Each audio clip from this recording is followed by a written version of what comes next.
Hello বন্ধু, এটা দেখতে পাচ্ছেন কেটিএম RC 125, মানে 125-এর কেটিএম। এই কেটিএমটা আমাকে একটা মিস্ত্রি দিয়ে গেছে, কারণ তার কাছে 3 দিন থেকেছে, কোনো প্রবলেমের সলভ করতে পারেনি। বলছে স্পার্ক ঠিক আছে, ফিউল ইনজেক্টর ঠিক আছে, ট্যাঙ্কি থেকে ফিউল সাপ্লাই ঠিক আছে, থ্রোটল বডি ওয়াশ করা গেছে, সব কিছু কমপ্লিট করার পর যখন প্রবলেমের প্রবলেমের সলিউশন আসেনি, তাহলে আমাকে বলেছে কি এরকম এরকম ব্যাপার। আমি সে গাড়িটা নিয়ে আসো, ঠিক হয়ে যাবে।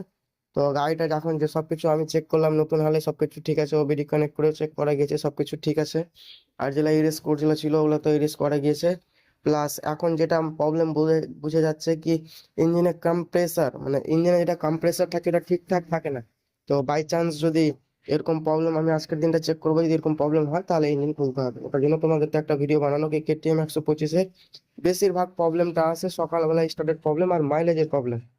তো তো যদি এরকম 25-এর কারো আরসি বা ডিউক তো নাই, অবশ্য আরসি যদি কারো প্রবলেম থাকে তাহলে আমাকে কমেন্ট করবো, আমি তোমাদেরকে প্রবলেমের সলিউশন দিয়ে দেবো।